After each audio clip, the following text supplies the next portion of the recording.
Well, to quote Ron Burgundy, that escalated quickly. I mean, that really just got out of hand. I just started, literally on the first impulse of the 540 turn, the Brits lost the 8 more strength points that they needed to lose. So they hit 70 strength points, triggering an automatic loss. So what do we have? It all happened right here on Birmingham Hill. You can see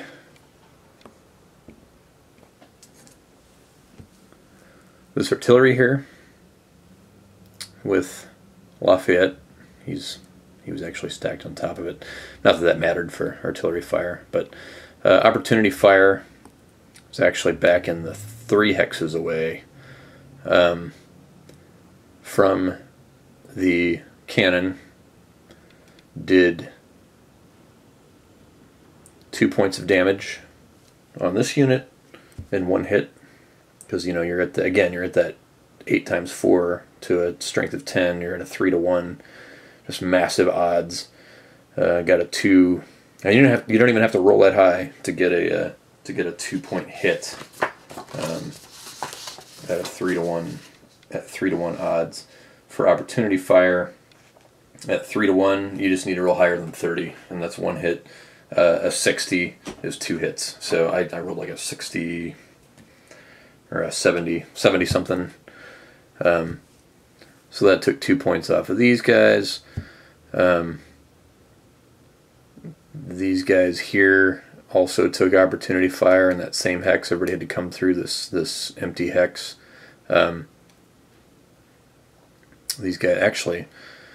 These guys, I think, were stopped back here. Or no, they came through the woods. And that was the artillery fire into the woods. So that wasn't 3 to 1, it was, I forget what it was. Woods are 15. So it would have been 2 to 1, 2.5 to 1. I think it was 2.5 to 1.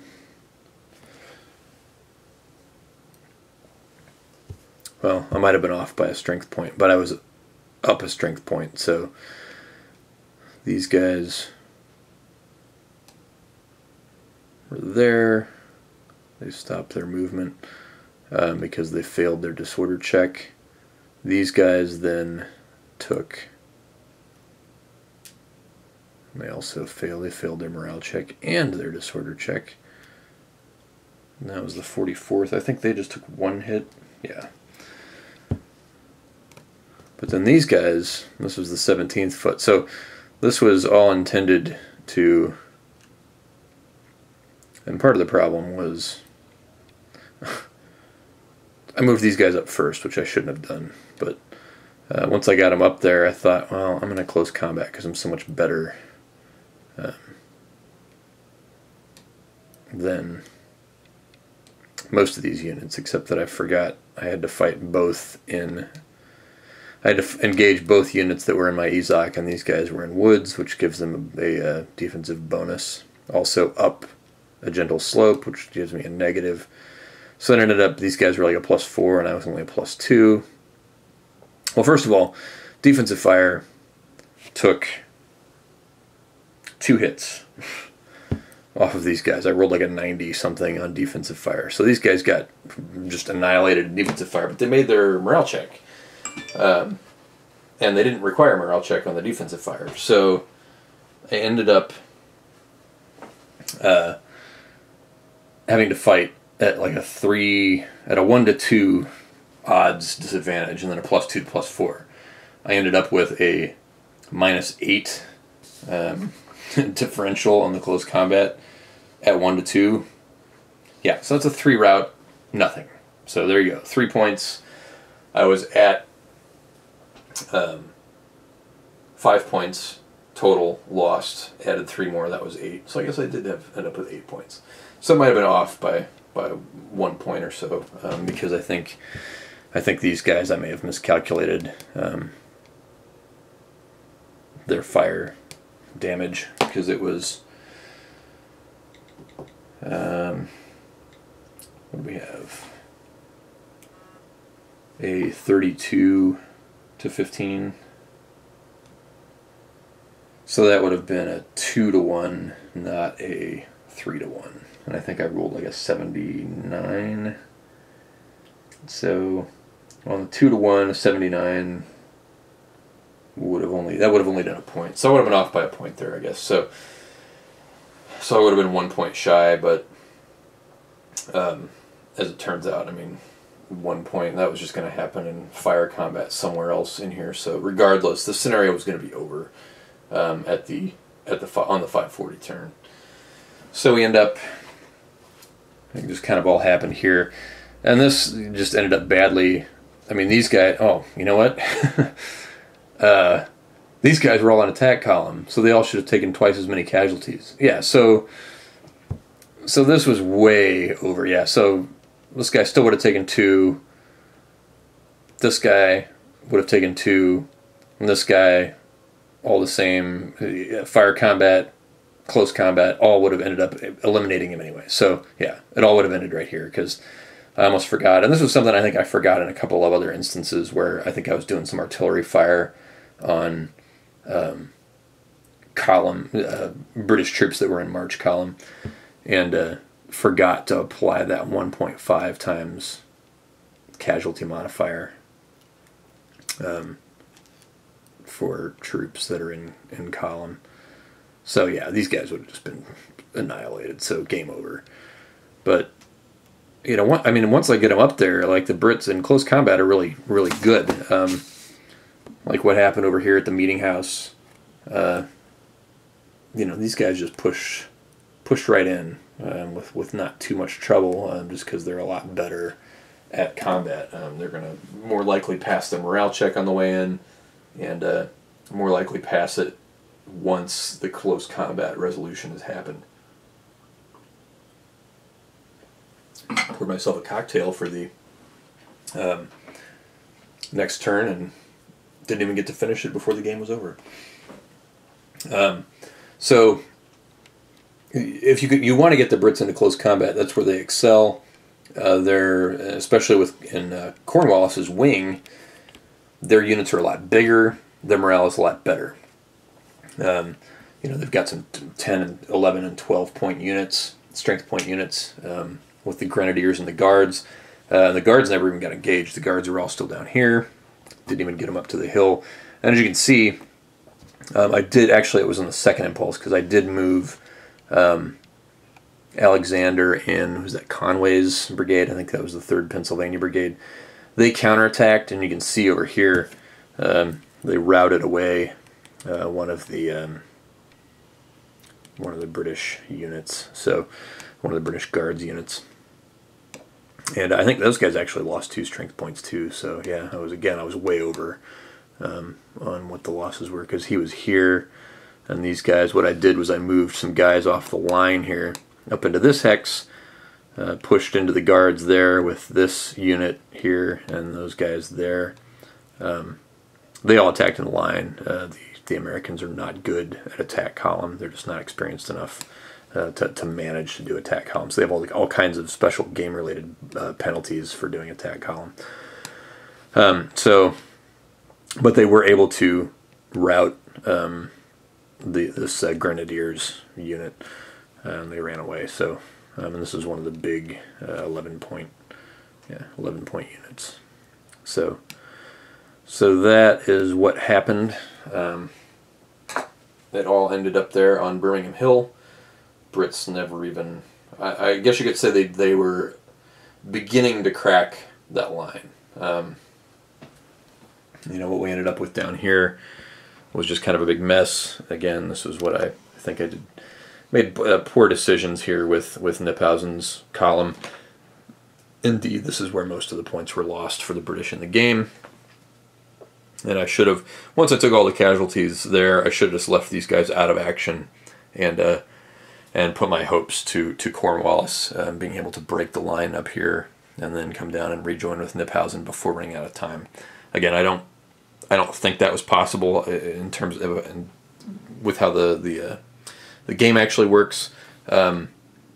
it's possible the infantry could have made it down to rejoin with Kniphausen before time runs out in the game, but the artillery, I just can't envision any way that the field artillery would possibly make it down here before running out of time. So that is the end result, an American victory due to British strength point losses. Down here, I did forget to mention this in my last video, down here there were issues with command. In the game you can only have 2 detachments for the Americans, 2 wings detached at any one time, and those 2 wings were up here at Birmingham Hill. Those were detachments so that I would be able to operate those wings out of command range of George Washington. Beyond 2 you can't do. So the problem is that these guys were far afield also from George Washington. I ended up moving Washington himself up, I think he's right there, moved him up a little bit closer to these units, at least so he could have Green's command within range, because those are the guys that were going to be immediately engaging the British, along with the militia. But he couldn't get close enough, or I couldn't get him close enough to the militia without, you know, having to sacrifice his command value and the initiative rolls for multiple turns, which I did not want to do. So the militia, most of the time over here, had to make initiative rolls. And Alexander here, or Armstrong rather, the militia commander, he's got a tactical rating of 4, which is terrible. So he would more often than not fail his initiative roll. And I think if your wing commander fails, then you have to roll with your individual command leaders. So that you had one guy who was a 6. I think they were both 6s actually. Yeah. So they would have a little better success. It's interesting that your wing commander is a worse tactical, has a worse initiative rating than your individual commands. But those guys had to make initiative rolls every turn to see whether they'd be able to do anything. And they made them about half the time probably. But I wasn't planning on meleeing with any of these guys or moving into Ezox or anything. Just going to shoot and just plink away at the British. Because the British were in such a strength point hole, that became the strategy for the Americans, was don't engage close combat. You don't need to. Just focus on fire combat, and just all you got to do is just attrit strength points through fire combat. Real easy to do for the Americans because their fire was just tearing up the British the whole game. Their artillery is really good, and if you can get British in range of their artillery at all, you're just going to shave strength points off. I think I literally wrecked. I don't know. I did. These guys up here, this was the LB Hessian Brigade, they were at half strength. I mean, I took 6 strength points off those guys just from artillery fire, from them crossing the ford here.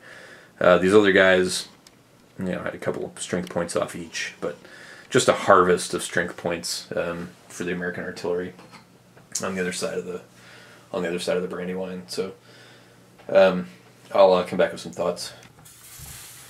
So, at long last, finished Brandywine, well, the Brandywine part of Brandywine and Germantown. Took me a couple of months of intermittent playing. I would go through periods where I didn't, I'd go a week or so between phases. But despite the length of time that I had it set up, I felt like I actually moved pretty quickly through the turns, even more so than other sort of heavy tactical games that I've played. Which, a lot of times if there's a lengthy sequence of play, or if your fire and combat rules are lengthy and or complicated, I'll feel like, especially playing solo, like those turns can really drag down. And I never really felt that here, which is weird because the movement and, in fact, everything involving unit actions in this game is detailed and complicated. And yet, I felt like I retained all that information a lot better in this game, in this particular system, Battles from the Age of Reason, more so than any other system that I've played. You know, even something like Musket and Pike, or the Vive l'Empereur system, or what's another tactical system that I've played? Civil War Brigade series, Line of Battle series. All those, for some reason, despite the fact that this is a lot more mechanically complex, a lot more mechanically oriented than those systems, I was able to retain this very well. All the different steps, all the different elements of movement. You know, even stuff like just keeping in mind what the defensive values of terrain types were, what the disorder modifiers were for terrain types. There's all this stuff you'd have to remember. You know, when you move a unit, if you move through terrain that has a disorder modifier, or if you move across the hex side that has a disorder modifier, you have to tally those modifiers up at the end of the move and do a disorder check. You know, usually that's the kind of stuff like, oh my god, I have to look this up every single time. You know, in most games that's what it feels like. Here I just tended to remember, and maybe it was because in this case it was those modifiers were generally a +5 for each type of terrain, so it was easy to remember that, you know, oh, I went through woods, crossed a slope, whatever else, you know, crossed a grade or something. It's a +5 for each thing, and so you just tally that up at the end of the move. So stuff like that was actually easy for me to remember. It was easy to remember that, you know, pretty much every terrain type but clear would trigger those disorder checks. And then things like the fire combat or the close combat, the player aids, and let me pull those out of the box here, were really, really well organized, and there's a lot to be said for that, because it could quickly get overwhelming if it's not well organized. And there are going to be a lot of charts. Only La Bataille, which is another tactical system that I forgot about, that is very similar to this. It's also Clash of Arms. I actually think La Bataille was tougher, even more difficult, and I certainly didn't have the ease of retention that I had with this. Even though there's a ton of charts and there's a lot of overwhelming information, this, I was able to retain it and just roll with it much better than I did for Labatt. So here we have, so you've got, you know, player aids, and these I downloaded off of the Battles from the Age of Reason website, and all these player aids are maintained and created and maintained by Matthew Hinkle, who does excellent work on supporting this particular system. So these charts, you've got this table here that literally says, okay, here's the, what is it, 10, here's the 10 different scenarios labeled A through J, in which you'll be making a morale check. So up above here, then it explains what each of those are, what happens if you pass, what happens if you fail. And so, you know, while this chart might be like, oh my god, this many types of checks for a morale, you know, really you usually only use them a couple times. I didn't use, you know, I didn't have things like countercharge movement or retreat before close combat, you know, friendly unit retreating. It was mostly just fire combat, pre-close combat, M close combat, and rally attempt. So there's kind of 4 morale checks that I would have to pay attention to. But this goes down and shows you, okay, when you make that type of morale check, here's all the things that could affect it, and here's what we'll add to that. So, you know, these are detailed, complicated checks and calculations that you're making, but the player aid charts were very helpful in sorting through that kind of stuff. You know, close combat, was organized the same way. Nice, had the sequence of close combat right there on the chart. Your results key, and and then you've got the sequence of it, and then the like detailed sequence of close combat, which is great. And then it lists all your potential modifiers over there. Although I saw one on there that was not included, which I wrote in. Your strength points are halved for disorder, and I noticed that was not on the close combat chart. So, and these I printed out myself from the website. Just printed them on cardstock. And the newer versions, like Prague or whatever, you don't have to. You wouldn't have to print the charts out because they'll be up to date. But I had to print these out because this was volume 4, used the old 2 point whatever rules, and I wanted to play with the latest system rules because I'm going to be playing newer versions of the game eventually.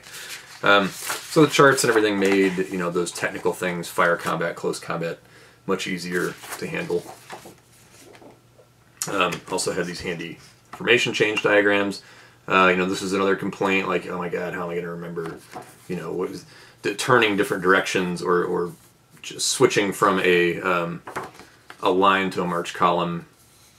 It takes different movement depending on what type of unit it is. Americans took more moves to do formation shifts than the British because the Americans were not a professionally trained army the way the British were. So the British could do these things quicker, easier.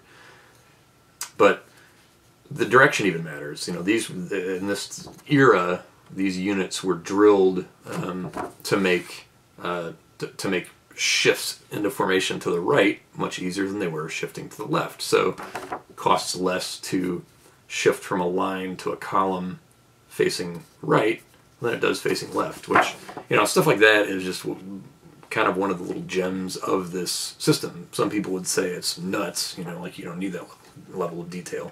But I actually enjoyed it. I love that kind of history, that kind of involvement. So, and that's kind of my take on the mechanical complexity of it.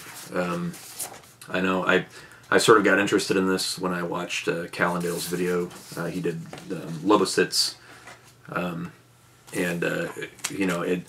it saw some merits of the system, but kind of came close to looking at it at the mechanical complexity of it as nearly unplayable.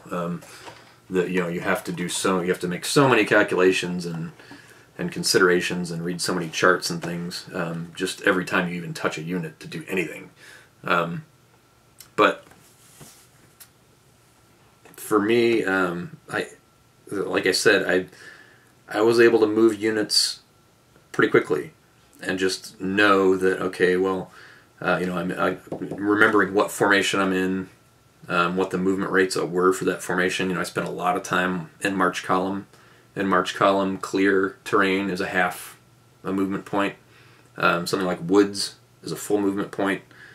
Going up a slope is going to add a half a movement point to that. I just started remembering all that stuff, and that usually doesn't happen in games. Usually I'm always just slaving over the terrain effects chart, and for whatever reason it didn't happen here, and I don't know why. I can't explain why, because like I said, it almost never happens, but this particular series, it just worked. I just was able to figure this stuff out, and retain it and use it when I was playing. So when I was moving units on the board, I rarely had to stop and look at charts. The only times I would really need to is if I was doing something like an about face, doing a multi-hex shift or turn, backing up, things like that. These sort of special instances of movement is when I would have to check the charts. So I was able to deal with that stuff, and which is good, because I think that same sort of retention will apply even for other games in the series, which are going to have different terrain effects, and for most of them are going to be even in a different era or different decades than this particular, which is 1777, of course, and some of these are going to be getting into the early 1700s, 40 years earlier, even longer, depending on how far back they're going to go. So that aspect, which I thought would be the biggest hurdle and the biggest criticism of the game, actually turned out very well. It's something that was not a hindrance at all in the long run. Component-wise, units Clash of Arms, gorgeous maps, beautiful textured. You saw in the videos how the map looks. Rick Barber maps are always great, especially on that kind of parchment style paper that Clash of Arms uses that has that great texture. They look hand drawn as opposed to computer generated or whatever, and I don't know if, I'm sure Rick Barber uses computer imagery and stuff like that, or he'll draw stuff out and then manipulate it on a computer, to build the map out of it. But it looks like a hand-drawn map with, hand-drawn location names and things like that written on there. It's just gorgeous. And the counters, equally gorgeous for the map. The counters have this wonderful illustrative quality to them, where they replicate the particular uniform of the unit they're representing. Although I did point out that this had the Ferguson's Rifle Corps with red jackets, and the Ferguson's Rifle Corps wore green coats, apparently like the Queen's Rangers, which also had green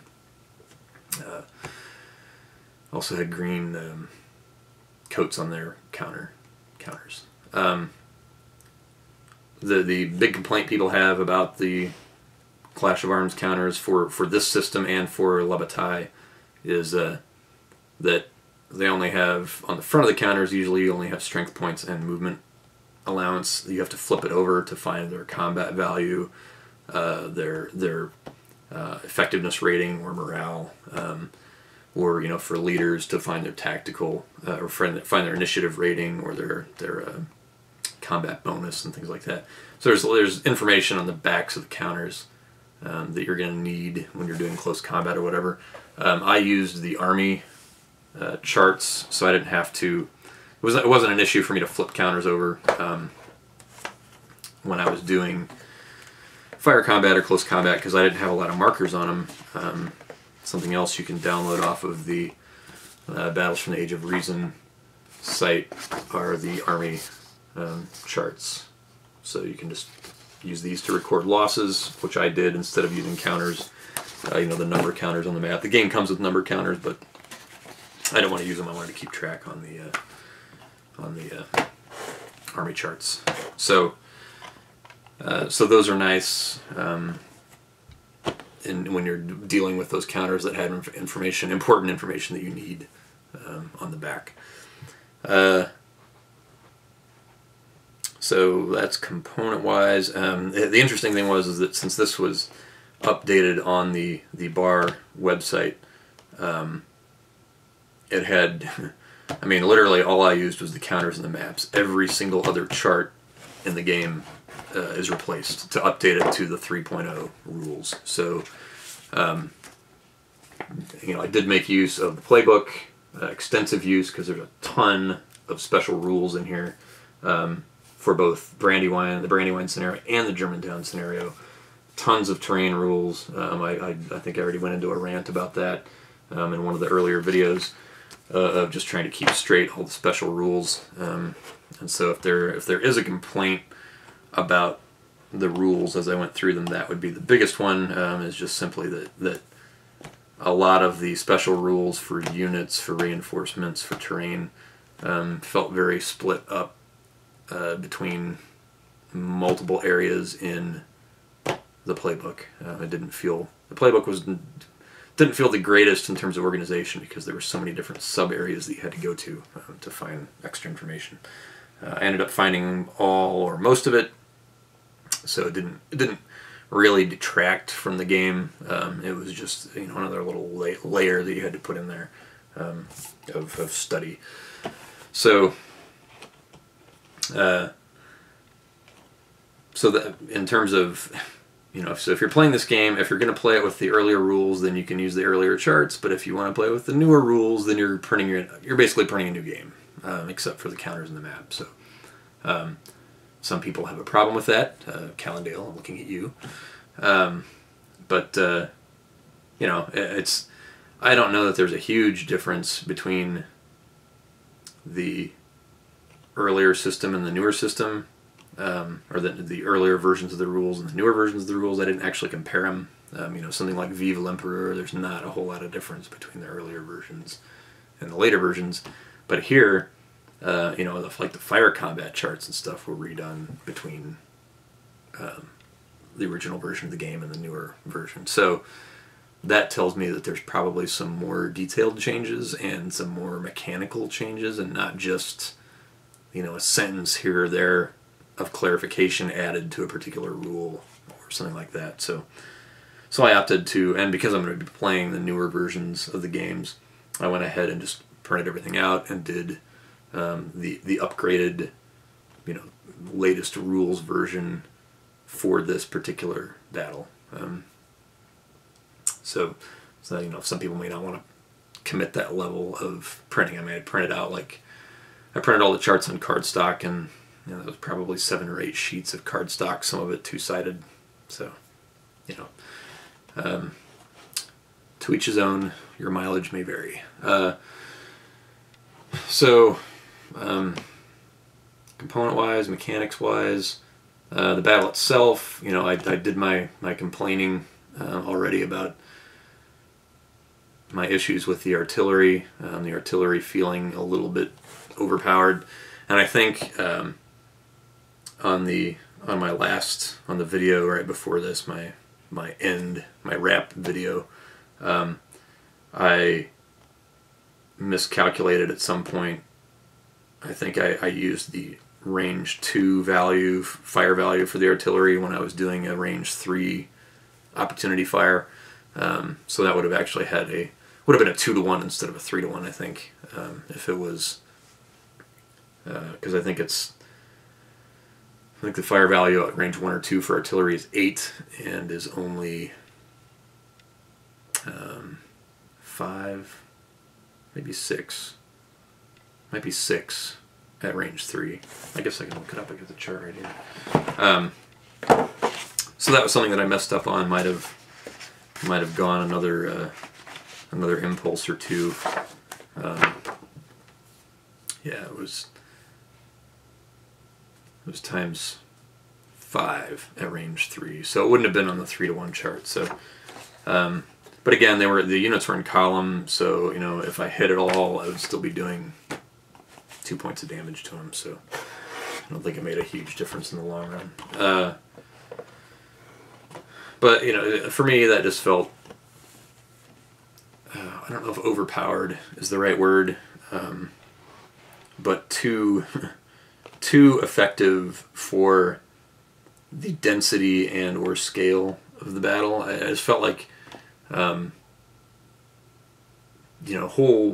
with units this small, if you are getting 2 opportunity fire shots that are going to do minimum 1, possibly 2, maybe even 3 points of damage, most of these units are 5 or 6 strength points. For the Americans, it's even less. Some of them are 1, 2, and 3.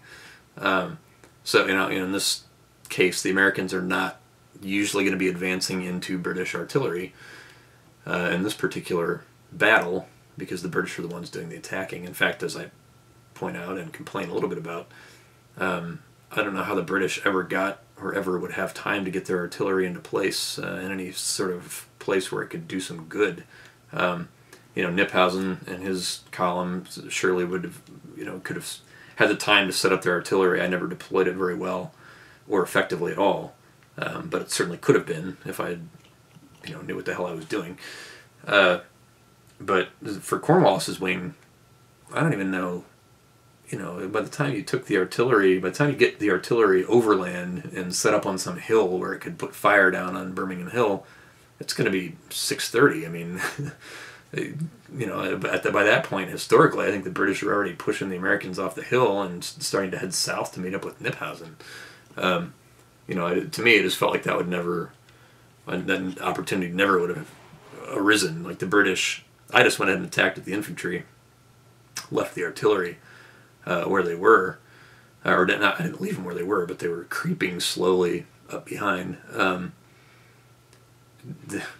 So, by the time I would have gotten them, had I had the infantry to sit there and wait, I don't know, I would have just been hitting Birmingham Hill by the time the scenario was ending by 8 o'clock or whatever it was.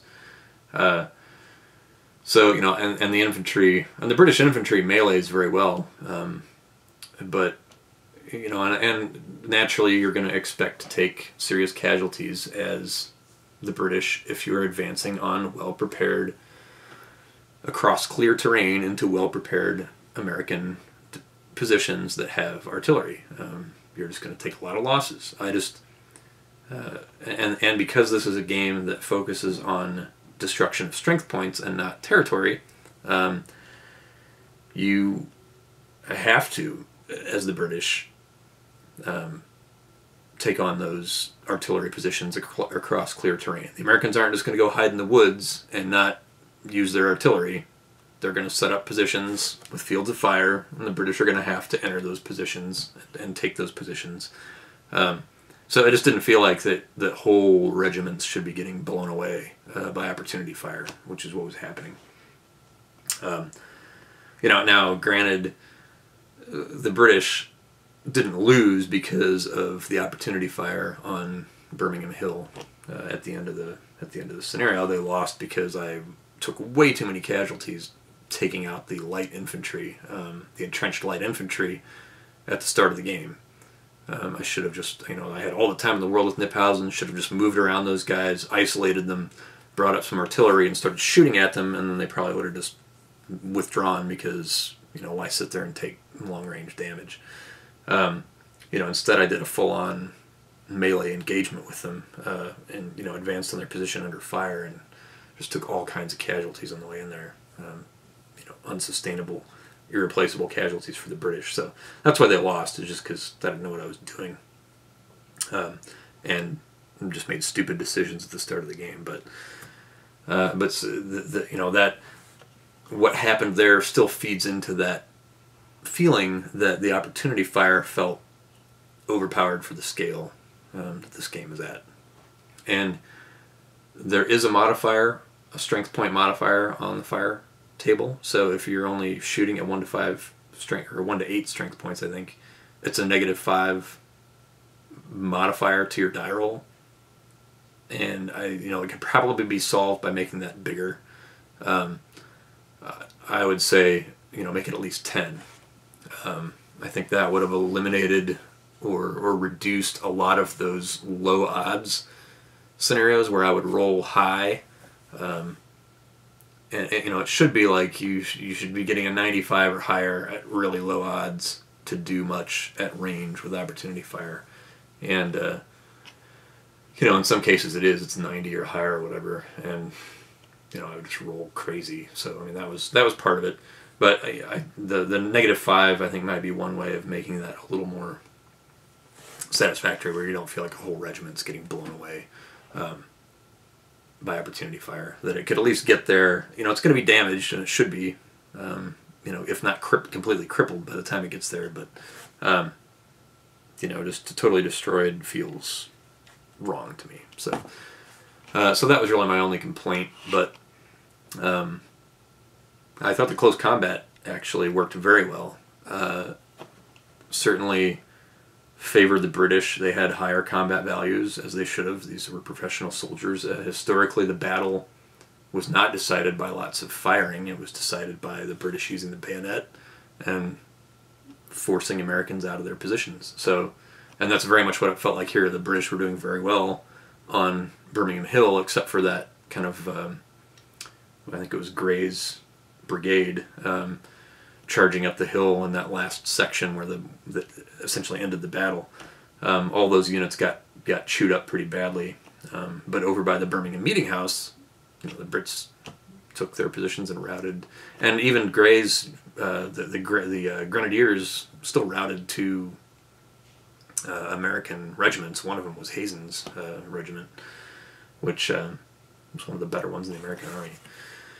So, you know, I think the combat still works well, but maybe just some kind of change to, at least for this particular battle. You know, I can't speak to how that opportunity fire will work for higher density battles, like the Austrian succession, whatever else, the other 7 Years' War, the other conflicts in this particular system stuff may shake out better in those battles. So I guess we'll see. But otherwise, it was really one of the more enjoyable tactical systems really that I've played. I mean, you know, I've liked just about all the ones that I've played. You know, I like them to some degree or another. But this one felt, I don't know, I took a lot more joy in playing this one, and felt a lot more interest, and it certainly raised my interest in the battle itself and just in the American Revolution overall, which I had not really studied a whole lot during my you know, I focused mainly on the Civil War, so I'm very versed in all those battles, know a lot less about the Revolutionary War. So I enjoyed this system, like I said, the most probably since Line of Battle, which I'm a big fan of, just being a Civil War buff. I really enjoyed that, the regimental level of the Civil War Brigade series. And so this is definitely kind of a new favorite, and they're very different. I mean, the complexity between those two systems is night and day. Dean Essig, who designed the Line of Battle series, has been going in the opposite direction of high complexity, deep charts, and going more towards streamlining. So that series now feels so streamlined that I feel like I'm forgetting things when I'm you know, checking the charts and doing a charge or doing fire combat. I feel like, man, this can't be this quick. I must have missed a step. Nope. So that's been interesting. So it is kind of night and day, a very different take on how you engineer the complexity of a tactical situation into ease of play. So this definitely takes the more detailed and challenging view of things. So, but for me, that added a lot of layers of interest to the game itself for me. So, you know, if you're not a fan of lots of charts and you know, lots of variability on formations and facing and you know, your movement and your command structure and everything. And I didn't even really talk about the command structure of the game, but that was another area where I actually felt like I learned it pretty well, and it tracked pretty well, and I kept track of it pretty well. You know, things like detachments and independent units and things like that. You know, these are all concepts that are pretty familiar with other systems that I've played that model a command structure that's fairly intricate. But if you're not into that kind of mechanical complexity in a game, or you don't feel that kind of mechanical complexity just adds frustration to a game or adds you know, too much fiddliness to a game, then you'll want to look elsewhere. But if you like that kind of detail, if you like the little elements that, you know, of a particular tactical situation that level of detail can bring out, you know, this is a very, very rewarding system in that regard. So in that case, I would highly recommend it to anyone who loves that kind of intricate detail.